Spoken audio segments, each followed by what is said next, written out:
folks. This is Mark Anthony Williams with So You Want to Be a Safety Professional. I've got a special guest for you guys today. I've got Mr. Greg Holding. He is Greg, what's your official title? Official title is Technical Learning Partner, but for all intents and purposes, we'll call it a training manager. Okay, training manager. Now, Greg, it has a special background, and the reason is that Greg used to be a safety professional until he found his passion for training. And so with that, this episode is going to be a deep dive into the pivotal role of training in environmental health and safety. We're going to discuss how effective training strategies can help prevent accidents, maintain a healthy work environment, enhance productivity, and even contribute to the company's bottom line. Okay, Greg, are you ready? I got some questions for you, man.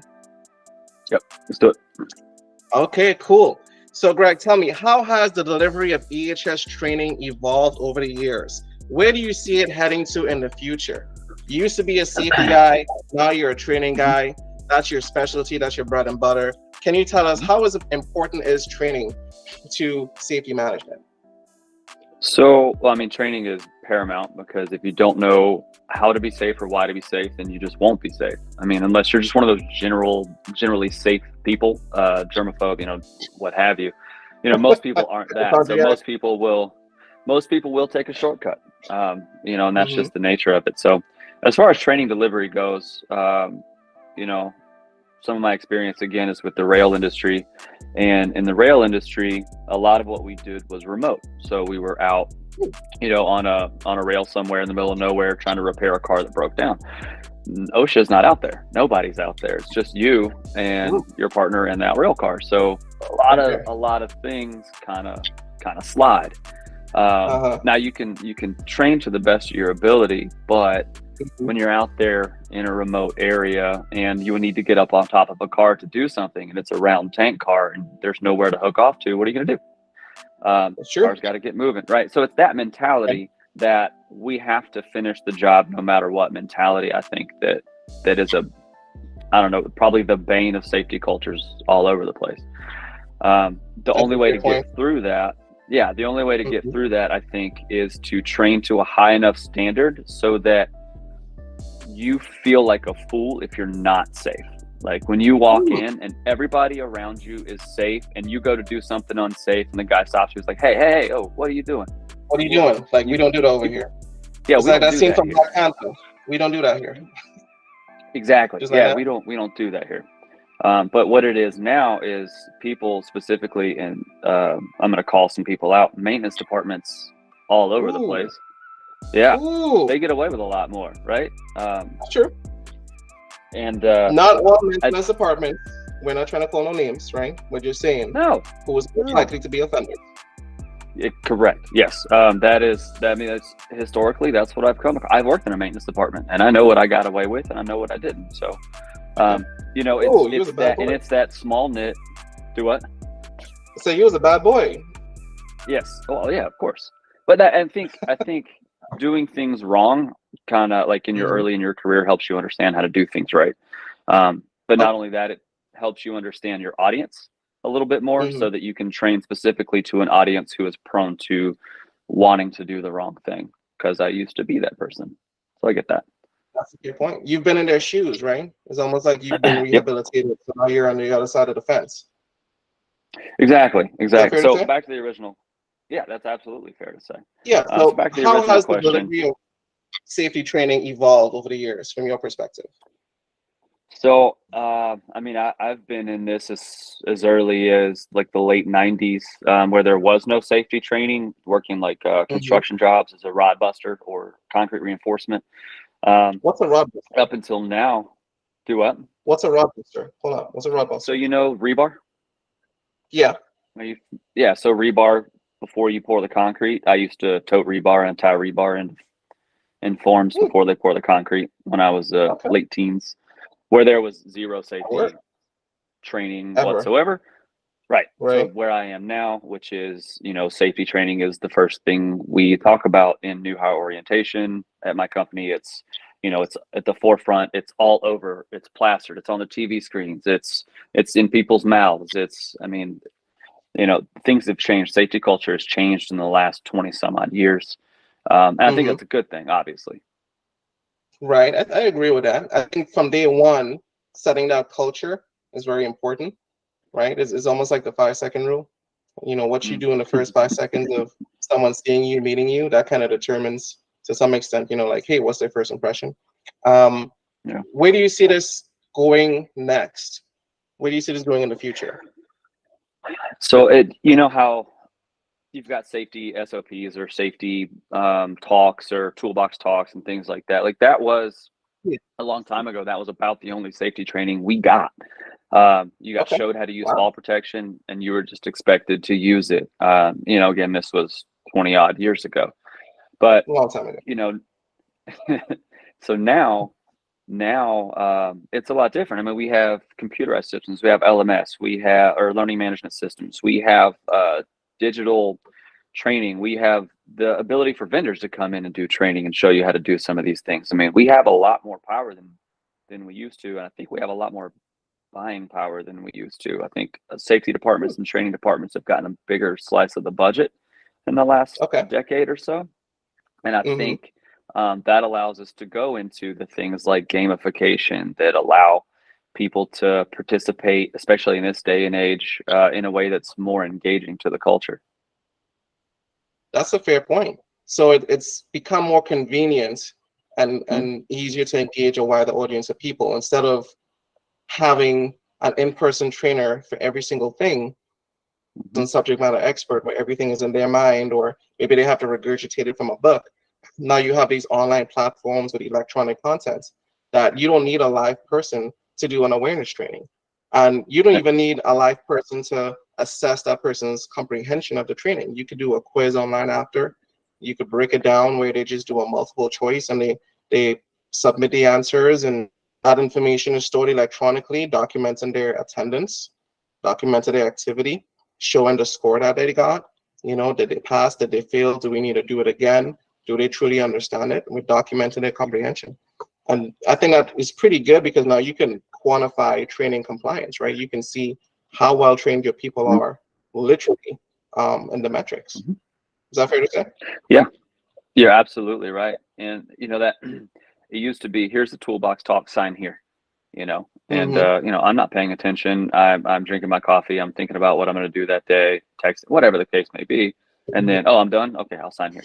Right? That's not training. You know, it's compliance, but it's not training. And I think that's kind of the difference, right? I get that signature and I move on versus I get my signature, I validate using objective metrics, I test, and Mm-hmm. then I have some type of a physical thing that I have to pass from an observation from a subject matter expert. You know, we've gotten away from that only compliance to now we're actually tracking how well people are complying, and that's the difference. Hmm. And that sounds pretty handy too from a legal standpoint. I would Hmm. probably say it's probably easier to hold people accountable. But that brings me to my next question though. You know, with all these online trainings and lack of, in some instances, that personal touch of having someone interact with you, especially for adult learners, you know, they need that, right? Um, Hmm. how do you make EHS training engaging and memorable, especially for complex or technical topics like lockout, tag out, confined space, Hmm. NFPA 70E? How do we make that stuff truly engaging? That's a great question. One of the things that so we go, you know, we have the lockout tag out training where we can watch a video, which is you know most people's first go to, right? Is I'm just going to throw a video on the screen, have them sign after. So what we can Mm-hmm. do is we've taken it, we've got a video, it you know, and that's still a good way to do things. You know, running a video is still a good way to get information in a way that's visually engaging, and then you stop and then you have a conversation, right? So you've got some Mm-hmm. buy-in from the audience. And then you Right. kind of keep playing it, and that takes 20 to 30 minutes, right? Then you do a test and then you talk about it. But then you have to do something physical because that's how I learn. So if I talk about Right. lockout, tag out, and potential hazards, and you know what's the difference between stored energy, you know all that stuff, and then I go down to the floor and I've got a machine that has both electrical and pneumatic, or electrically and pneumatically powered. Now I can see what we were just talking about. I can go down there, I can shut it off, and then if I try to Mm-hmm. start it again, the pneumatic pressure is still in there. I have to bleed that as well. So like it gives somebody tactile response, and I can say, oh no. So what we're doing is, for us anyway, we're building a lockout tag out trainer in cahoots with our maintenance department that will have both electrical and pneumatic, and we'll have a light bulb so you get that immediate response, and then we'll have something else. This is up to maintenance to find, but we'll have it in a classroom. You plug it in and it's going to have air, and then if I turn the light off, it's going to have some type of thing where I have to shut the light off. But then if I don't bleed the energy, the light will come back on and I fail, and that's to simulate that I just got hurt or something like that. So it's a kind of like a three-dimensional way to get people to interact with a piece of equipment without, one, them having the possibility of getting hurt, and two, having to be in a noisy environment. So it's a little more sterile. And I find that anytime we've done this in the past, it's worked out very well for our trainers and our trainees. So we're in cahoots to build some type of a physical trainer that removes us from the production floor, but still allows us that tactile response to make sure that I understand I have to bleed multiple sources of energy. So lockout tag out is obviously extremely important in manufacturing. I can think of a couple others too, right? I think forklift training, fire extinguisher training, crane training. There's a whole bunch of trainings that involve the use of equipment actively, that if you aren't fully competent, I don't think just watching a video would be enough, right? And that's why you need to have a practical component, right? And even then, I'm not saying that the video or the PowerPoint you might use is not important. Of course, it's very important, right? Especially if you have a lot of people to train in a short period of time. But I do think that incorporating, you're right, a practical activity probably does make it more engaging. And we're not even going to start talking about learning styles, right? Some people are very visual, some people are very auditory, some people, they need to use their hands, right? And some people just like reading a book. They can read a book and know how to do something. So everyone has that individual learning style and how they encode information. So I think you have a good point. Having a mix, being diverse, is probably the best route to take, best of both worlds. What's your opinion on emerging trends like virtual reality and gamification in EHS training? Are these just buzzwords? Like, can you really enhance training with these types of techniques? I think you can. So this actually plays into the last thing we were just talking about. So it's a good segue.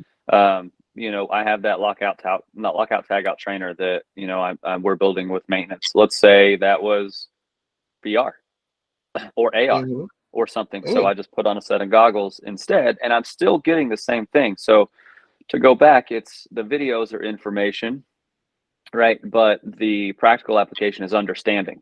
So I have the information, but I don't understand. Now I understand. And a lot of people, especially in my experience, myself included, are very tactile learners. So you can give me something conceptually through a video, we can talk about it, but until I apply it, it's still just information. And I have information, but I don't fully understand, and I need to touch it to understand. So virtual or augmented reality, either one. I prefer augmented for things like this.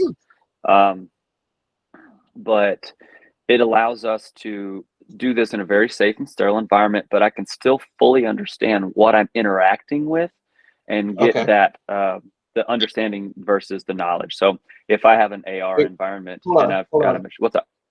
Sorry to interrupt you real quick, but some people probably don't even know what the difference is between AR and VR. Can you give a high level, teach me like I'm 5? What is the difference between AR and VR?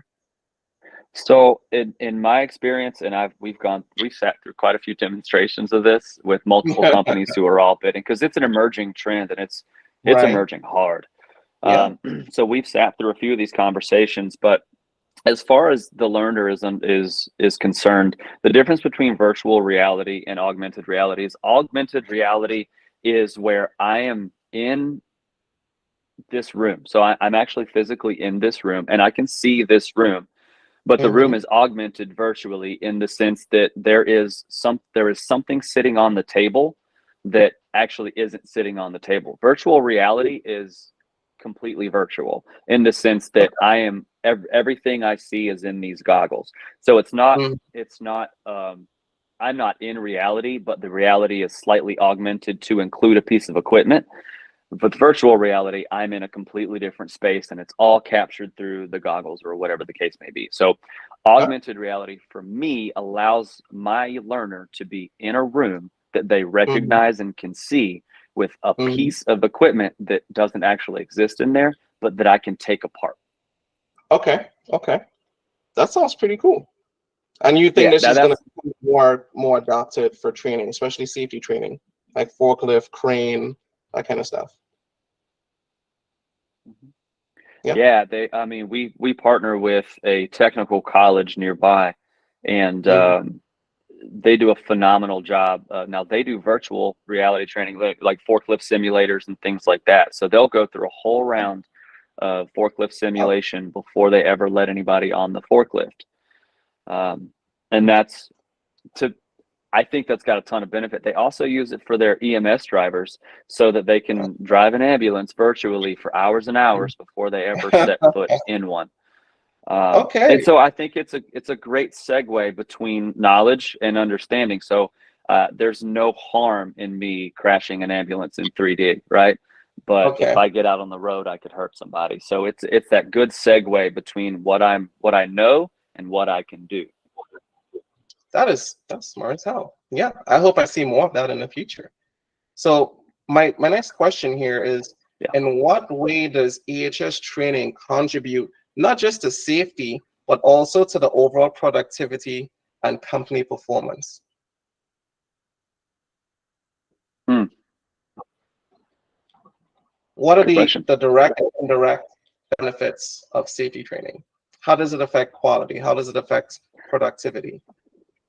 Getting things out the door. I'm not just talking about manufacturing. This could be construction, this could be food, this could be chemicals. Yeah. Well, in a very real sense, if you're all healthy and you're all there, you're all working and you're Okay. positively impacting the bottom line. If one of you gets hurt, you're off the line. So now we're struggling because we're a That's person true. down. So I mean, there's the obvious production benefit to having Mhm. 100% of the people on the line. But I think a safety culture, God, because I've been Ooh, involved. buzzword, safety culture. Okay. Keep going, keep going. God, You got my I attention now. do not like that word. We'll talk about the culture dilemma later because there's a culture of learning that I've been fighting those buzzwords Mm, since I took this position, and it's something that we'll have to touch back on that in a minute because I think it's very important. Um, hmm. but for me, safety compliance and safety training are two very different things. Okay. And here's one example for I think new hires I think is important. If I'm a new hire and I haven't gone through a robust training program, right? When I Hmm. go out to the floor, I might be hesitant.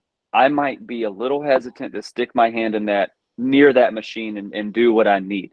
Hesitation is caused by fear, right? But hesitation causes things to go wrong when you don't want them to. I mean, think about driving a car. If you hesitate, you could get into an accident far more than if you were in control.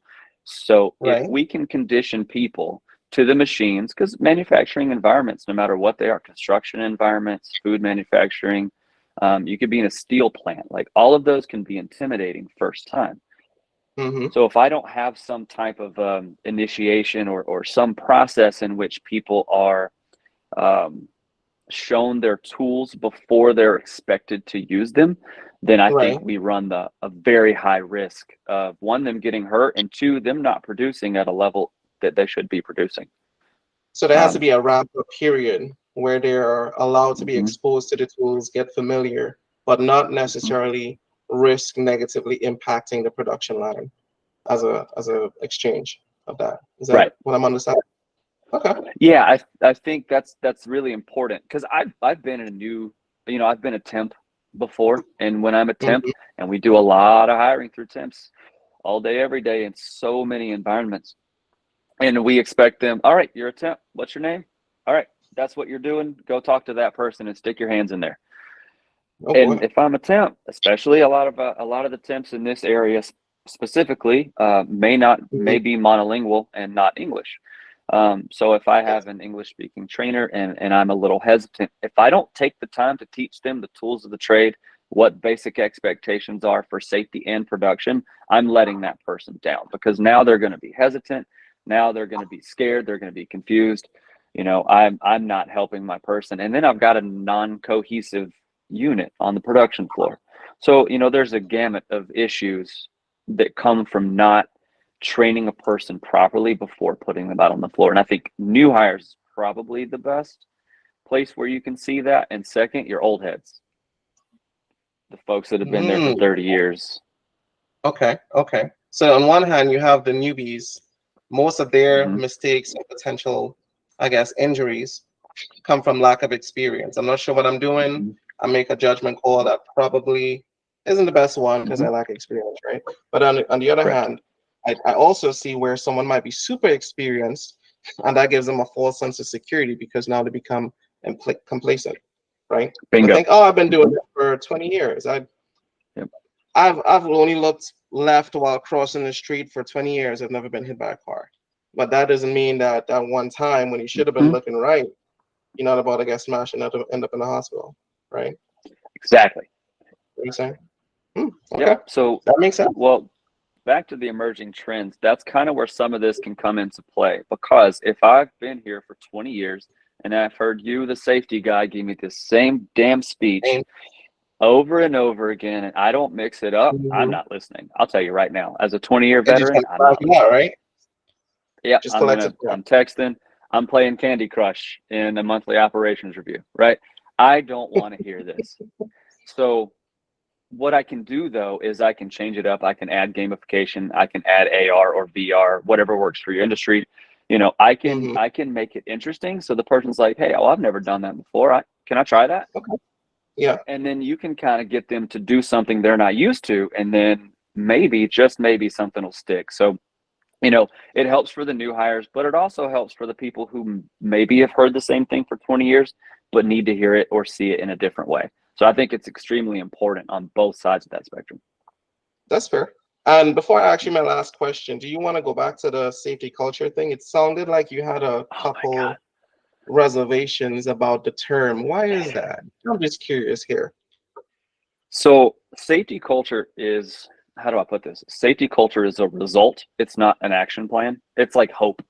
It's not a course of action. Oh, we need to build a culture of safety. Get that out of here, man, because that's not an action item. Like I need action items. I need things that I can do. I need things that have direct impact. But me saying safety culture or culture of learning does not impact anyone at all. It just makes me sound like I have a desired goal or end state. I don't like that. I like things that I can go touch and go do that I know will build a culture of learning. But gamification, adding AR, bringing people in to try something new for the first time, gamifying in the moment. So having a game that allows me to learn a particular skill instead of just hearing it at me, that is a culture of learning. But you don't do it by just saying those words. And I think a lot of people just say those things with no intent behind it. So it almost sounds like you're saying safety culture and a culture of learning they're driven by action. They're driven by a good plan of action and strategy, not just lip service. So it doesn't sound like you necessarily don't like safety culture, or you think it doesn't work. It sounds more so like you're saying when people use that just as lip service, like, we put on a good show, but there's no action, real effective action or consideration behind it. It comes across like, it's just fake. Is that fair to say? 100% fair. Yes. And to bring it back to the very first thing that I said, and that was when I have a new guy come in and he tries something unsafe and the whole team says, whoa, we don't do that here. Right. Time out. That is the culture of safety that you need, but you don't get that by accident. You don't get that without having a plan in place, without having somebody like you who's driving this on a daily basis. You don't have that unless you have buy-in, or you have, and something we talked about earlier offline was, have metrics that, like, legitimate metrics that can impact your bonus positively. Like, make people involved in their own safety in a They way need that is skin in the game. genuine. They need some skin in the game. That's really what Exactly, quite literally. like. Let me put your name down on the lease for the apartment. Yeah, exact ownership. Ownership is But you have to huge. keep it clean. But that's another one of those buzzwords is ownership. But you know, when practiced properly, I think ownership is huge, and you have to bring ownership down to a narrow enough window where the person can actually, you know, have an impact on it. Like, if I need you to have safety ownership, well, that's very vague. Like, I need you to have ownership of that machine. Right. You make sure you and nobody else gets hurt on that machine. Well, that's something I can do. I can Do do that. that.